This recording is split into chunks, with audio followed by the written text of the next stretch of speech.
주보를 보면 설교 주제를 차원 높은 삶 시리즈로 그렇게 정했습니다. 성경책에서 발견한 이 글 때문에 이렇게 제목을 정했는데요. 히브리서 11장에는 높은 차원의 삶을 산 하나님의 자녀들이 나온다. 성경은 이들의 삶의 비결을 믿음으로 규정한다. 성도의 믿음은 하나님의 약속을 믿고 하나님께 자신을 맡기는 것이다. 개척을 하면서 중요한 그 가치를 담고 있는 단어들을 이제 정하는데요. 그 중에 하나가 삶입니다. 삶. 성도들의 삶을 어떻게 도와줄 건가가 교회에 있어서 중요한 가치라고 생각을 합니다. 교회가 교회를 위해서 성도를 동원하는 것이 아니고 실상은 성도 한 분 한 분을 어떻게 도와줄 것인가가 교회가 필요한 이유인데, 그런 의미에서 삶을 어떻게 도와줄 것인가가 굉장히 중요하다고 생각했기 때문에 이 말씀을 준비하면서 첫 번째로 삶을 도와줄 수 있는 믿음의 삶에 대한 설교를 준비해서 계속해서 진행해 가고 있는데요. 여기에 보면 차원 높은 삶을 뭐라고 얘기하냐면 믿음으로 사는 것이 차원 높은 삶이라고 얘기합니다. 그러니까 우리가 믿음으로 사는 것이 차원 높은 삶이다, 이런 정답을 아는 거, 이게 그렇게 우리의 삶에서 중요하지 않다라는 것을 느낍니다. 이 정답을 아는 게 중요한 게 아니고 그걸 살아보는 게 훨씬 중요하다라는 생각을 합니다. 믿음으로 실제로 살아보는 것, 삶에서 진짜 믿음으로 한번 살아보는 것이 나에게 어떤 역할을 하고 어떤 영향력을 끼치는가를 직접 경험해 보는 것이 훨씬 중요하다고 생각합니다. 지난주 금요일에 아이들이 입학을 많이 했습니다. 그리고 개학을 했습니다. 저희 딸이 2명 있는데요, 다 개학을 했습니다. 근데 제 둘째가 학교를 다니는 것을 조금 힘들어 하거든요. 그래서 학교 가야 되니까, 개학을 했으니까 제가 출근하기 전에 둘째에게 가서 특별하게 기도를 해 주었습니다. 오늘 하루 하나님께서 뭔가 보물을 숨겨 놓았을 텐데 하나님이 믿음의 눈을 열어주셔서 하나님이 숨겨놓은 보물 하나하나를 발견하고 누리게 해달라고 그렇게 기도를 했습니다. 그리고 그날 밤에 잠들기 전에 또 기도하려고 딸 옆에 누워서 물어봤습니다. 오늘 아침에 아빠가 그렇게 기도했는데 혹시 오늘 하루 중에 하나님께서 숨겨놓은 보물들 발견한 것 있으면 얘기해달라고 이야기를 했습니다. 그랬더니만 제 딸이 보물을 발견했다라는 거예요. 첫 번째 보물, 선생님이 좋은 보물이었다고 그렇게 이야기를 했습니다. 그 두 번째 보물, 선생님보다는 조금 못한데 친구들이 되게 좋은 보물이었다고 그렇게 얘기를 했습니다. 지난 한 주간요, 우리가 삶을 살아왔잖아요. 믿음으로 우리가 진짜 하나님의 보물을 발견하고 누리면서 살았을까, 아니면 그냥 살았을까? 제가 이 초등학교 3학년인 제 딸을 보면서 도전이 되더라고요. 3학년밖에 안 됐는데도 믿음으로 도전해보고 믿음으로 삶을 보니까 하나님이 우리 가운데 준비해 놓은 보물이 뭔지가 보여진다라는 거예요. 근데 되게 신기한 건 뭐냐면 우리는 3학년 다 이상이거든요. 다 어른이 됐습니다. 그런데 3학년 아이는 믿음으로 그렇게 도전을 해보는데 어른들은 도전을 안 하는 거예요. 어른들은 다 안다고 생각하는데 아는데 실제로는 삶으로 도전을 안 해요. 도전을 안 하니까 당연하게 하나님의 보물을 못 누리죠. 우리가 누리는 게 믿음으로 도전했느냐 안 했느냐에 따라서 결정이 되어지기 때문에 우리 삶 속에 도전하지 않으면 그런 은혜를 우리는 누리지 못한 채로 하루하루 살아가게 되어 있다는 거죠. 히브리서 11장에 보면 많은 믿음의 사람들이 나오는데 특별히 가장 많은 분량으로 소개하는 분이 아브라함입니다. 이 아브라함의 이야기를 소개하면서 아브라함을 모든 구석구석을 소개하는 게 아니에요. 아브라함의 세 가지 장면을 특별히 꼽아가지고 아브라함에 대해서 소개를 하고 있습니다.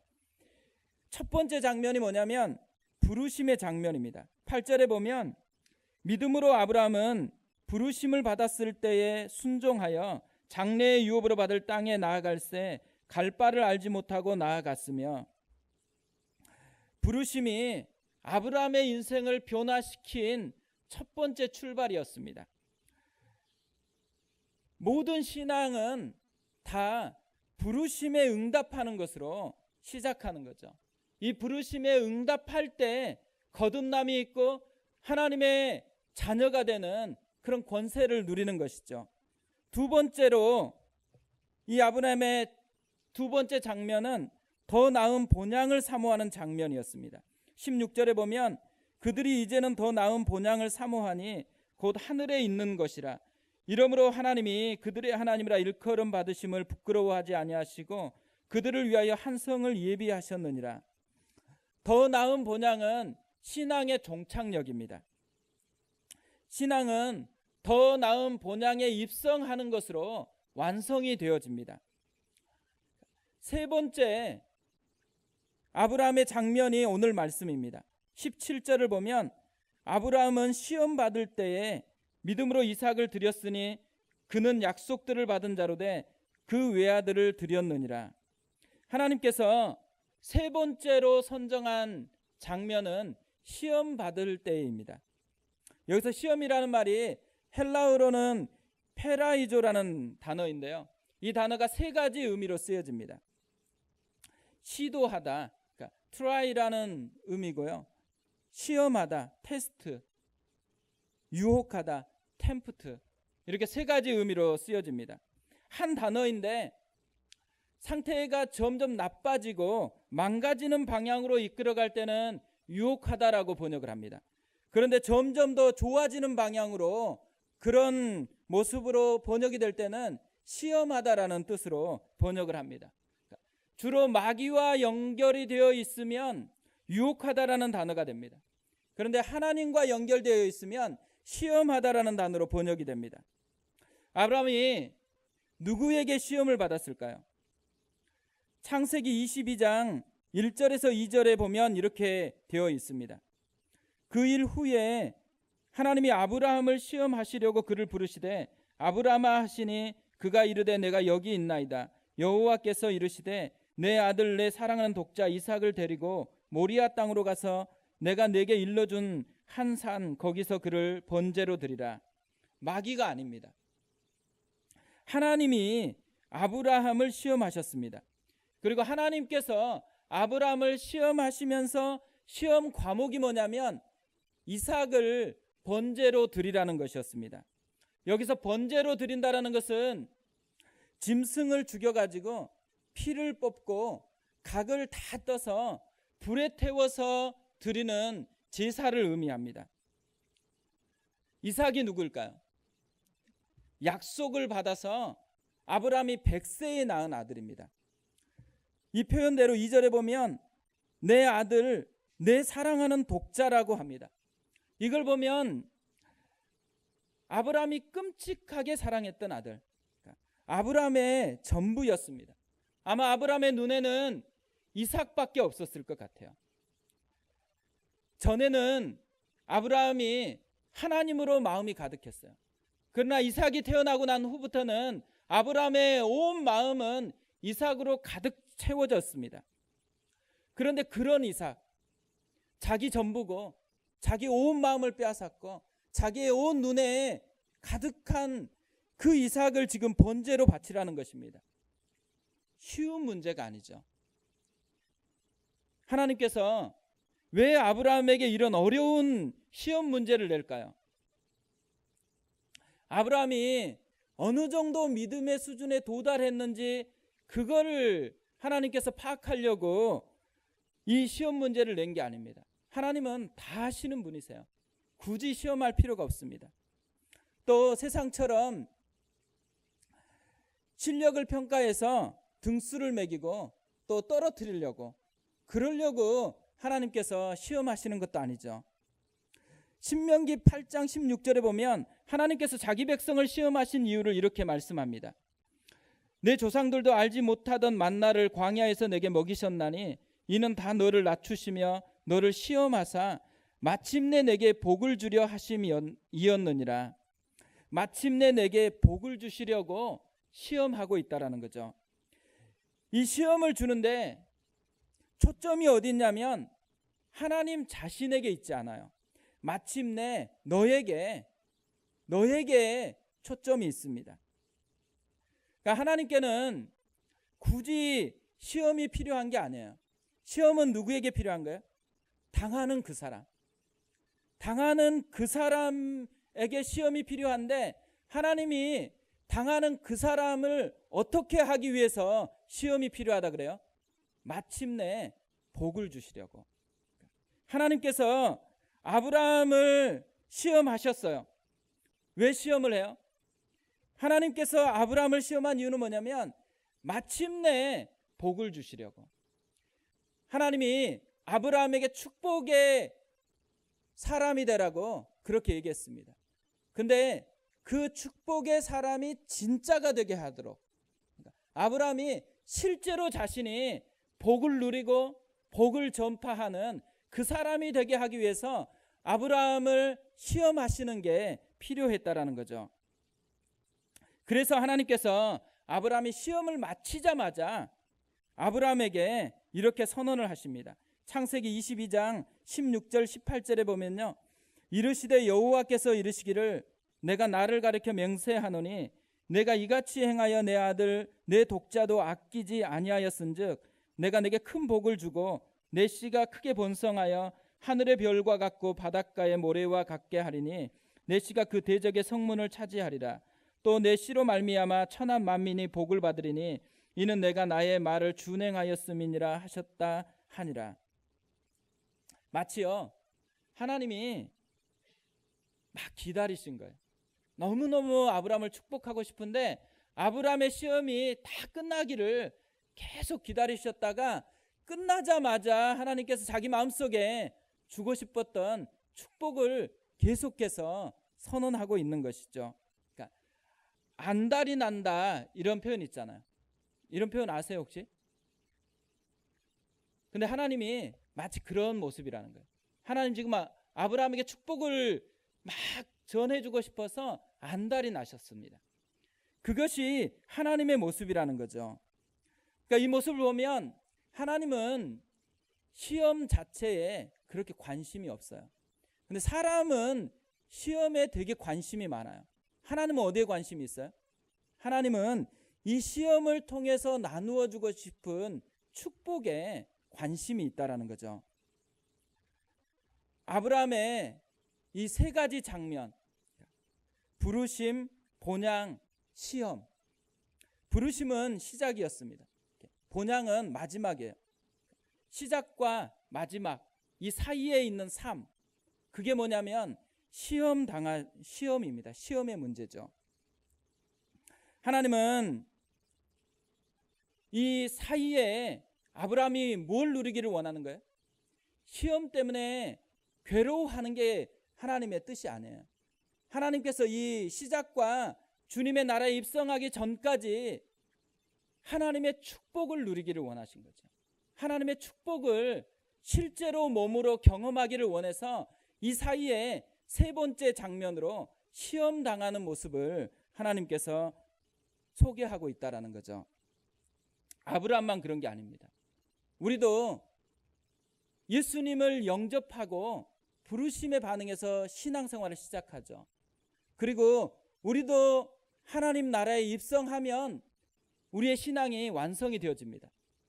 예수를 믿고 하나님 나라에 입성하기 전까지 사이를 우리가 살아가요. 지금 매일매일 우리가 그 삶을 살아가고 있는데 우리의 삶을 보면 뭐가 느껴지세요? 고달픈가요? 하나님께서 우리의 삶 속에서 우리를 축복의 통로로 그렇게 빚어내려고 우리의 삶 속에서 역사하신다라는 거죠. 이것을 하나님의 사람들이 경험했습니다. 특히 다윗이 자기의 인생을 돌아보면서 이 사이에 있는 자기의 인생이 어떤지를 발견했어요.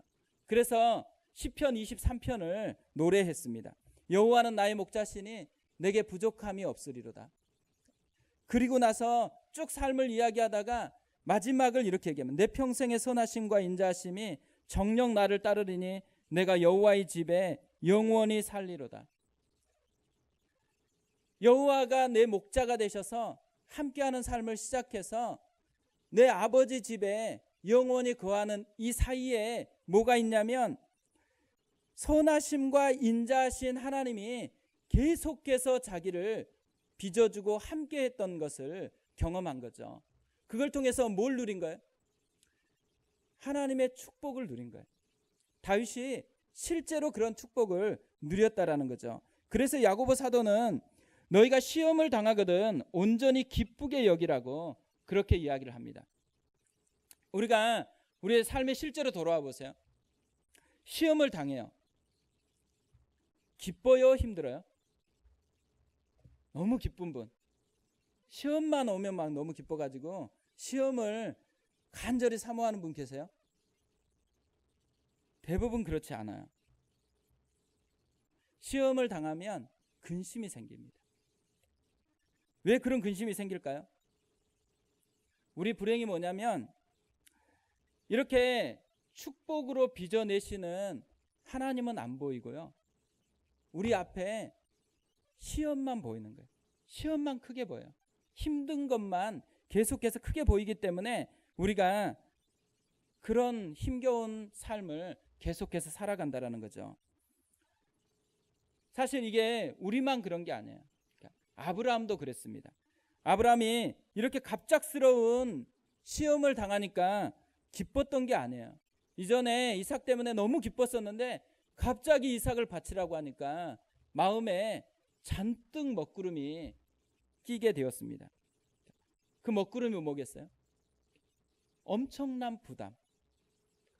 자기 아들을 어떻게 하나님께 바칠 수 있을지 그 엄청난 부담이라는 먹구름이 아브라함의 온 마음을 장악해 버렸어요. 제가 첫째 딸 유아 세례를 받을 때요. 전에 다니던 교회에서 이제 문답을 받았습니다. 여러 가지 유아 세례에 관한 문답을 받고 난 후에 맨 마지막에 담임 목사님께서 이런 질문을 하셨어요. 양전도사, 하나님께서 지금 희수를 데려간다고 해도 감사할 수 있겠나? 전혀 예상치 못한 질문이었거든요. 그리고 이런 질문을 유아 세례 때 안 물어봅니다. 괜히 물어봤다가 피 보는 건데 갑자기 이렇게 질문을 했어요. 근데 가슴이 진짜 먹먹해지더라고요. 그리고 마음을 다 다잡아가지고 내 안에 있는 믿음을 다 동원해가지고 네, 그럴 수 있을 것 같다고 대답을 했습니다. 제가 전도사기 때문에 그 대답한 거 아니에요. 진짜 마음에 이렇게 결단을 하고 그렇게 대답을 했는데 근데 되게 신기한 게 있는 거예요. 그렇게 대답하고 난 바로 후에 마음에 기쁨이 있는 거예요. 뭔지 모를 그런 기쁨이 마음속에서 솟아나는 거예요. 그래서 제가 하나님을 느꼈어요. 하나님이 이걸 기뻐했구나. 그런 걸 느꼈습니다. 그러면서 이 시험을 통과한 사람, 어려움을 통과한 믿음으로 통과한 그 사람 가운데 이런 선물이 있다라는 것을 느꼈습니다. 아브라함에게도 이런 일이 일어난 거죠. 믿음으로 이삭을 드렸습니다. 그러자 이 믿음으로 이삭을 드리면서 시험을 통과하니까 아브라함이 하나님의 선물이 보이기 시작한 거예요. 그게 뭐냐면 하나님을 다시 누리는 것이에요. 하나님을 다시 누리는 감격이 회복이 됐습니다. 14절입니다. 아브라함이 그 땅 이름을 여호와 이레라 하였으므로 오늘날까지 사람들이 이르기를 여호와의 산에서 준비되리라 하더라. 아브라함은 시험을 마치자마자 그의 땅의 이름을 여호와 이레라고 지었다고 합니다. 왜 아브라함이 시험 끝마치자마자 이렇게 여호와 이레라는 땅의 이름을 지었을까요? 사실 땅의 이름을 지을 필요가 없잖아요. 자기가 살 것도 아니고 자기에게 특별한 의미가 있는 것도 아닌데 그런데 짓고 싶었어요. 왜냐하면 가슴이 너무 벅차니까. 자기 가슴이 너무 벅차니까 그걸 뭔가를 좀 표현하고 싶은데 표현할 게 딱히 없으니까 그곳의 이름을 짓는 것으로 자신의 벅찬 감격을 표현했다라는 거죠. 여호와 이레라는 말은 여호와께서 준비하신다라는 의미입니다. 하나님께서 이 아브라함이 믿음의 이런 시험을 통과하게 되어지니까 아브라함이 지금 옛날에는 이삭을 누렸어요. 하나님이 주신 선물이었던 이삭 때문에 기뻐하고 이삭이 자기 아들이다라는 것 때문에 너무너무 행복했어요. 그런데 이 이삭에게 몰두되어 있으니까 뭐가 안 보여요? 점점 하나님은 사라졌어요. 그런데 이 시험을 통과하면서 다시 이 선물을 주셨던 그 하나님이 다시 보이기 시작했어요. 그래서 여호와 이레라고 지었다라는 거죠. 제가 새벽에 설교를 준비하는데 이 생각을 하면서 갑자기 찬양이 생각이 나는 거예요. 예전에 참 많이 불렀던 찬양인데요, 요즘에는 잘 안 부르는 것 같습니다. 전부라는 찬양입니다. 내 감은 눈 안에 이미 들어와 계신 예수님, 나보다 앞서 나를 찾아주시네. 힘든 것 같아요.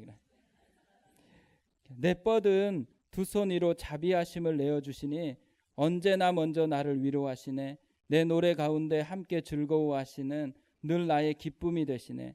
수많은 사람 중에 나를 택해 잡으시고 눈물 거두어 빗살가루 채우시니 그분은 내 자랑, 나의 기쁨, 나의 노래, 나의 전부 되시네. 나의 전부 되시네. 그분은 내 자랑, 그분은 나의 기쁨, 그분은 나의 노래, 그분은 나의 전부. 그러니까 아브라함이 이런 감격이 있는 거예요. 하나님을 다시 보니까 하나님 때문에 이 마음속에서 이렇게 자랑을 하고 싶은 것이죠. 아브라함 마음에 이 감격이 회복이 됐습니다. 사실 아브라함이 부담으로 출발했잖아요. 너무너무 부담스러운 일이었어요. 그런데 지금은 뭐예요? 감격이에요. 너무너무 그 부담은 다 사라지고 감격이 지금 온 마음을 차지하고 있습니다. 저는 우리가 일상을 살아가다 보면 진짜 부담이 많은 것 같아요.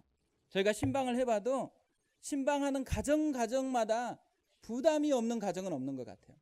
근데 이 부담이 감격으로 좀 바뀌었으면 좋겠습니다. 문제만 크게 보이는 게 아니고 그 문제 속에서 축복으로 빚어내시는 하나님을 보는 그런 감격이 좀 있었으면 좋겠습니다.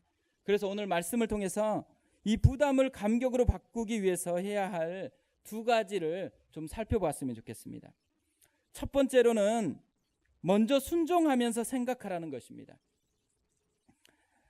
하버드 대학 심리학과 교수인 윌리엄 제임스가 이런 말을 했습니다. 되게 많이 익숙한 말인데요, 생각이 바뀌면 행동이 바뀌고 행동이 바뀌면 습관이 바뀌고 습관이 바뀌면 인격이 바뀐다. 이렇게 바뀌는 인격은 우리의 운명을 바꾼다. 운명을 바꾸는 출발이 어디서 돼요? 생각.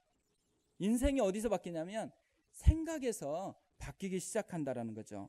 바울도 로마서 8장 5절에서 이런 말씀을 했습니다.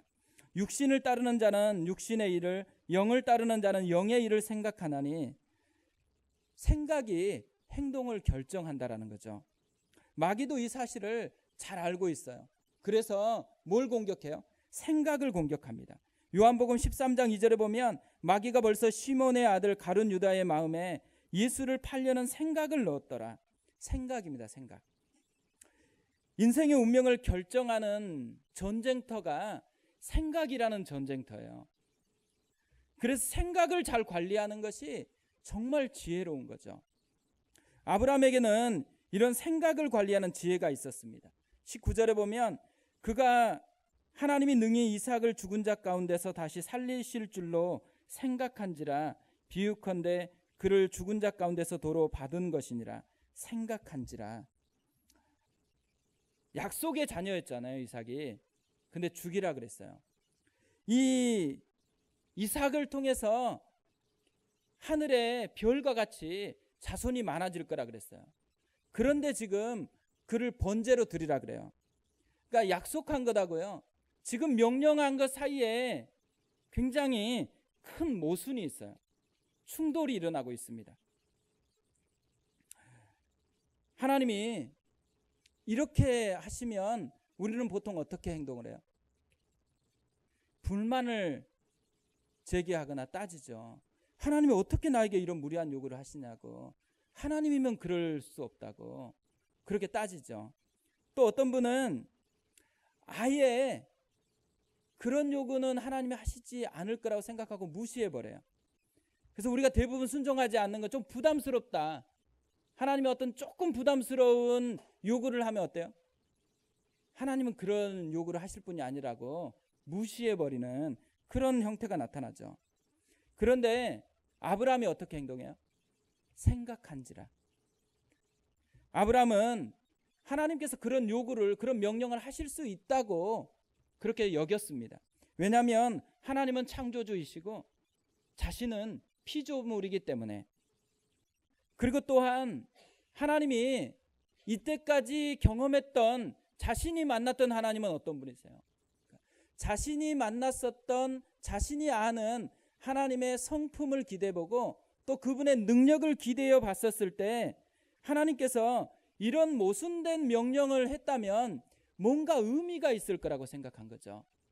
왜 이런 명령을 하겠어요? 특별한 의도가 있으니까 이런 명령을 했다라고 생각한 것입니다. 그러면서 아브라함이 이런 생각의 결과로 발견한 게 있어요. 그게 뭐냐면 부활신앙이에요. 하나님이 능히 이삭을 죽은 자 가운데서 다시 살리실 줄로 생각한지라. 죽여도 하나님이 다시 부활시킬 거라고 그렇게 확신이 들었습니다. 아브라함처럼요, 우리도 비슷한 경우가 많습니다. 약속한 것하고, 하나님의 약속하고 우리의 현실 사이에 거리감이 느껴질 때가 되게 많아요. 하나님의 약속과 현실 사이에 거리감이 느껴졌을 때 우리는 주로 어떻게 반응할까요? 우리도 생각을 해야 됩니다. 근데 생각을 하는데 아브라함처럼 하나님의 성품과 능력에 기반해서 생각을 해야 됩니다. 어떤 사람들은 하나님의 성품과 그 능력에 기반해서 생각하지 않고요, 순종하지 않을 이유를 찾으려고 생각을 해요. 그래서 조금 불합리하면 순종하지 못한다 그래요. 그리고 불편하면 어때요? 순종하지 못하겠다 그래요. 아까우면 어떻게 해요? 아까우면 순종하지 못하겠다 그래요. 아브라함은 하나님의 성품과 능력에 기반해서 생각하다가 이런 부활신앙을 경험한 거예요. 그런데 오늘 말씀을 보면요, 아브라함에게 더 놀라운 점이 있습니다. 그건 뭐냐면 일단 먼저 순종하면서 생각하고 있다는 거예요. 3절과 4절을 보겠습니다. 우리 같이 한번 읽어볼까요? 아브라함이 아침에 일찍이 일어나 나귀의 안장을 지우고 두 종과 그의 아들 이삭을 데리고 번제에 쓸 나무를 쪼개어 가지고 떠나 하나님이 자기에게 일러주신 곳으로 가더니 제3일에 아브라함이 눈을 들어 그 먼 곳을 멀리 바라본지라. 아브라함이 지금 아침에 일찍이 일어나서 나귀의 안장을 지우고 떠났어요. 순종을 먼저 한 거예요. 그러면서 3일 길을 가면서 뭐래요? 생각을 했어요. 먼저 순종하면서 생각을 했다라는 거예요. 만약에 생각만 하고 있었다고 생각을 해보세요. 순종을 하지 않고 그 자리에서 생각만 계속했으면 어떻게 돼요? 생각하다가 이건 너무 큰일이에요. 아내하고 합의를 안 하면 어떻게 돼요? 큰일 나죠. 그래서 사라하고 이야기를 했어요. 그러면 이 사건이 어떻게 되겠어요? 절대로 못 떠납니다. 사라를 통과할 수가 없어요. 그래서 어떻게 해요? 미리 먼저 순종하고 생각을 하고 있다라는 거죠. 이해가 안 되는 일이 있을 때요, 우리는 자꾸 생각해서 이해가 되면 그 일을 할 수 있다고 생각을 해요. 근데 아브라함의 놀라운 점 뭐냐면 이해가 지금 아직 안 되고 있어요. 그런데 보니까 지금 할 수 있는 작은 순종은 알겠어요. 그럼 뭐래요? 지금 할 수 있는 작은 순종부터 먼저 하는 거예요. 그리고 나서 생각을 해가는 거예요. 그러다 보니까 뭘 얻을 수 있어요? 작은 순종을 하면 우리 마음에 격려가 있어요. 순종하는 사람에게 주어지는 그 격려를 힘입어서 생각이 더 건강하게 자리 잡을 수 있게 되었다라는 거죠. 우리도 아브라함처럼 되었으면 좋겠습니다. 우리 가운데 좀 이해가 안 되는 일이 찾아올 때 하나님이 왜 나한테 이런 일을 주시지? 나에게 왜 이런 어려움을 주시지? 이때 어떻게 해야 돼요? 이때 먼저 지금 순종해야 될 작은 것부터 순종을 하는 거예요. 그러면서 생각을 하는 거예요. 하나님이 어떻게 인도하실지, 왜 이런 일을 주셨는지. 그 일을 생각하다 보면 한 걸음 한 걸음 내딛다 보면 결과가 뭐예요? 아브라함처럼 왜 그랬는지를 알아요. 그리고 부활신앙처럼 그 한계를 뛰어넘을 수 있는 능력을 그가 소유하게 되어진다라는 거죠. 그래서 아브라함도 부담에서 감격으로 바뀌어지는 은혜를 누린 것입니다. 두 번째로 이런 부담에서 감격으로 바꾸기 위해서 매일매일을 성숙의 기회로 삼으라는 것입니다. 많은 사람들이 좋아하는 게 한방이거든요. 한방에 뭔가 이루어졌으면 좋겠어요. 그러니까 저도 그랬으면 좋겠습니다. 교회를 개척할 때 한방에 됐으면 좋겠다고 생각했어요. 한방에 설교하면 막 뒤집어지고, 그리고 한방에 모든 사람들이 채워지고, 그랬으면 좋겠다라고 간절히 사모했어요. 근데 어떻게 돼요? 신앙의 성숙은 한방에 안 된다라는 거예요. 기적은 한방에 일어날 수 있다고 생각해요. 그러나 성숙은 한방에 일어나지 않습니다. 아브라함도 마찬가지예요. 한방에 시험을 이긴 게 아니에요. 창세기를 보면 아브라함의 이 시험 사건이 있기 전에 적어도 하나님께서 4번은 아브라함을 만나 주십니다. 첫 번째가 창세기 12장에서 아브라함이 하란에 있을 때 하나님이 그를 부르시면서 만나 주세요. 두 번째로는 아브라함이 의지했던 룻과 헤어지고 난 후에 자기 후계자는 누구로 세울 것인지 고민하고 있을 때 다시 창세기 15장에 하나님께서 나타나서 위로하면서 하늘의 별과 같은 자손을 약속을 해주세요. 그리고 16장에서 이걸 기다리다가 하나님의 약속이 빨리 안 일어나니까 하갈과 통해서 이스마엘을 낳습니다. 그리고 나서 이스마엘 사건이 있고 난 후에 17장에서 하나님께서 이 믿음의 길을 벗어난 아브라함의 길을 다시 바로잡기 위해서 나타나세요. 그리고 18장에 보면 이제 너무 나이가 들어가지고 약속이 성취될 것들이 자기에게서는 이루어질 것 같지 않아서 포기를 해버렸어요. 근데 이 포기하고 있는 아브라함에게 나타나서 자녀가 내년에 태어날 거라고 약속하고 또 소돔과 고모라의 죄 문제를 다루는 이 사건이 18장에 있습니다. 그리고 오늘 본문이 있어요. 5번째 시험 당하는 이런 본문이 있습니다. 이걸 보면요, 우리가 적어도 2가지를 알 수 있어요. 하나는 뭐냐면 하나님의 열심을 알 수 있어요. 하나님께서는 게으른 분이 아니세요. 하나님께서는 자기 백성이 힘들어하고 있을 때 그냥 방치해 두시는 분이 아니세요. 아브라함이 힘들 때 진짜로 힘들다고 느껴지는 그 순간에는 나타나셨어요. 그리고 그를 보호하시고 그를 격려하시고 그를 붙잡아 주셨어요. 그러면서 아브라함만 그런 것이 아니라는 거예요. 누구도 그래요. 우리 자기 백성인 우리도 하나님께서 나타나서 하나님이 어려울 때는 붙잡아 주겠다라는 거예요. 어려울 때 어떤 방법으로 붙잡아 주세요? 사람을 보내서 붙잡아 주거나 말씀을 보내서 붙잡아 주거나 어떤 모임을 통해서 붙잡아 주거나 하나님께서 우리를 붙잡아 주세요. 아브라함만 그런 것이 아니라 하나님이 여전히 아브라함에게처럼 우리에게도 열심으로 우리를 붙들고 계신다라는 거죠. 또 하나 발견할 수 있는 게 뭐냐면 과정입니다. 과정. 하나님께서 아브라함이 만나고 힘들다 그러면 만나 주셨어요. 또 힘들 때 또다시 만나서 이런 과정을 통해서 뭐래요? 아브라함을 부활의 신앙에 이르도록 하나님께서 빚어주었다라는 거예요. 과정이 중요해요.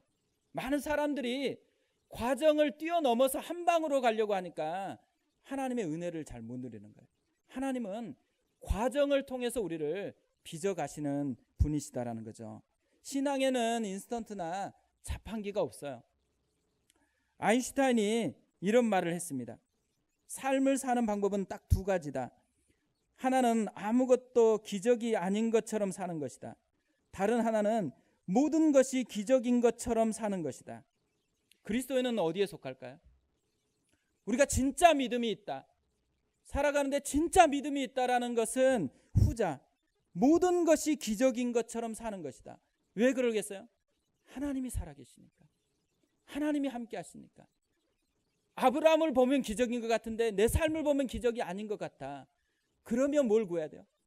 믿음의 눈을 열어달라고 구해야 한다라는 거죠.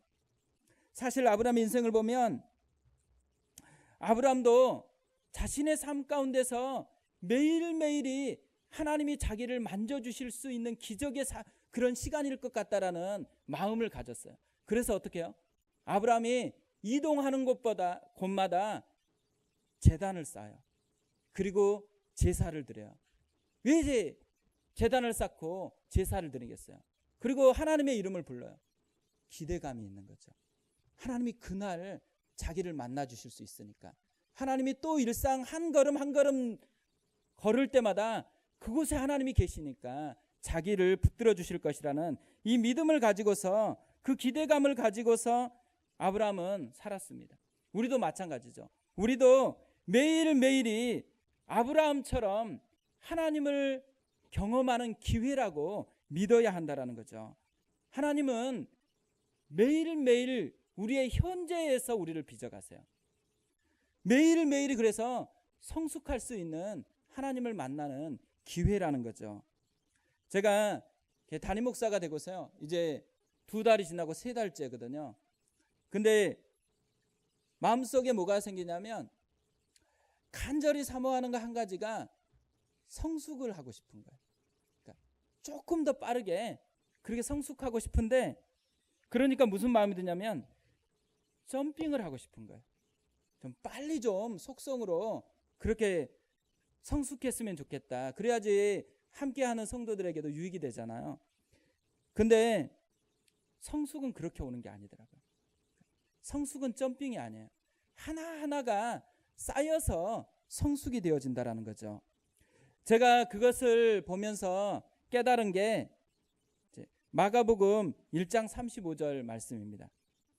새벽 아직도 밝기 전에 예수께서 일어나 나가 한적한 곳으로 가사 거기서 기도하시더니, 새벽 아직 밝기도 전에 예수님께 한적한 곳에 가서 기도를 했어요. 무슨 말이냐면 예수님은 점핑을 꿈꾸는 게 아니에요. 지금 매일매일 그 새벽 고요한 시간, 그걸 확보하는 데 포커스를 두고 있는 거예요. 그래서 예수님께 능력이 있는 거예요. 우리는 자꾸 점핑하고 싶죠. 점핑하려면 뭘 해야 돼요? 매일매일의 삶에서 주님과 고요한 시간을 만들어 놔야 돼요. 그걸 통해서 하나님이 우리를 성숙으로 빚어 가신다라는 거죠. 제가 그걸, 이 말씀을 보고서 이 찬양이 생각나서 많이 불렀습니다. 온 맘 다해라는 찬양인데요, 주님과 함께하는 이 고요한 시간, 주님의 보좌 앞에 내 마음을 쏟네. 모든 것 아시는 주님께 감출 것 없네. 내 마음과 정성 다해 주 바라나이다. 온 맘 다해 사랑합니다. 온 맘 다해 주 알기 원하네. 내 모든 삶 당신 것이니 주만 섬기리 온 맘 다해. 나 염려하잖아도 나 쓸 것 아시니 나 오직 주의 얼굴 구하게 하소서. 다 이해할 수 없을 때라도 감사하며 날마다 순종하며 주 따르오리다. 온 맘 다해 사랑합니다. 온 맘 다해 주 알기 원하네. 내 모든 삶 당신 것이니 주만 섬기리 온 맘 다해. 그러니까 작은 물방울이 모여서 바다를 이루는 것처럼요, 매일매일의 작은 교제가 모여서 성숙을 만들어낸다라는 거죠. 아브라함이 부르심과 본향 사이에서 시험을 당했어요. 이 시험을 통해서 아브라함은 축복의 사람으로 그렇게 빚어졌습니다. 우리도 하나님 앞에서 같은 길을 걷습니다. 본향과 부르심 사이에 우리의 삶이 있습니다. 하나님이 우리의 삶도 축복의 삶으로 빚어내고 싶어 해요. 우리의 삶에 매일매일의 하나하나의 흔적을 통해서 우리를 그렇게 빚어내고 싶어 하신다라는 거죠. 제가 이 설교를 준비하는데 명량이라는 영화가 생각이 났습니다. 예전에 보았는데 대사 하나가 떠오르는 거예요. 만일 그 두려움을 용기로만 바꿀 수 있다면 말이다. 이 대사가 이렇게 바뀌어서 생각이 되는 거예요. 만일 부담을 감격으로만 바꿀 수 있다면. 그러니까 우리가 매일매일 살아가는데 사실 부담을 가지고 많이 살아가요. 근데 그 부담을 감격으로만 바꿀 수 있다면, 이번 한 주간 이 부담이 감격으로 바뀌어지는 한 주간 됐으면 좋겠습니다. 매일매일이 부담에서 감격으로 바뀌어지는 것. 그러기 위해서 먼저 순종하고 생각하는 것. 하나님의 성품과 그 능력을 기대서 생각하는 삶. 그리고 매일매일 주님과 함께하는 고요한 시간을 확보하는 것. 이걸 통해서 실제로 우리의 삶에 그런 은혜와 능력을 맛보는 한 주간 되셨으면 좋겠습니다.